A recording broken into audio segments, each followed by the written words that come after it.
E adesso, signori, tutti i primi posti, come abbiamo fatto per il secondo classificato, c'è una prima classificata che ha ottenuto rispetto a tutte le altre prime classificate il maggior punteggio. A questo punto possiamo dire che la poesia in assoluto la più votata, perché già al primo posto, tra tutte le prime, quella che ha ottenuto il voto più alto, quindi è, diciamo, proprio la poesia per antonomasia di questa serata. Con Lettera d'addio vince della sezione Vernacolo il primo posto Andrea Sbarra. Applauso! Applauso ad Andrea! È l'unico che non si è lamentato del freddo e non si è lamentato del vento. C'è un motivo. Pochi giorni, fino a una settimana fa, postava le fotografie in Finlandia, meno 28, meno 30 gradi. Io dissi, oh, ma tu stai in Finlandia, ma tu vieni, sì, però. È in slitta. Poi giustamente arriva qua un po' di vento e che cosa vuoi sì. Andrea Sbarra, lettera d'addio. Primo posto, signori, silenzio. Miei cari genitori, ma vi da perdonato. La colpa non è a vostra, ma va già salutato.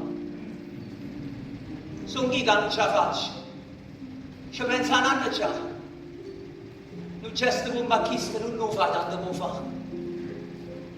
Soffriva troppo spesso.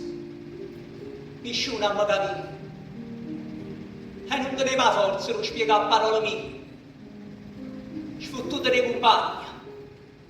E senza un perché. Che a mia verità in bagno. Non l'era favorire. Ma che il fratello non ne sopportava giù. Senteva voce in cuore. Che bruttaccia con tu. E scompareva sempre. Per paura di affrontare. Diceva tutto a posto. Non era la verità. Trovavo poche pace solo in da stanza mia. Pazziava i videogiochi. E non voleva uscire. Ma scornette si deve fanno ancora a malassare. Che annanzi a sta finestra cerca solo di mi salvare. Parlate di sto polo sarà solo una pazzia. Ma a me mi dà il mio cuore rinunciare a sta vita mia. Fra un attimo la paura finalmente passerà. Vi passa a tutte e due. Addio mamma e papà. Bravo, bravo, bravo! Signori, vince col primo posto della sezione Vernacolo Andrea Sbarra e vince un super premio perché tra le prime classificate, come dicevo poc'anzi, è la poesia che ha avuto più punti. Andrea Sbarra!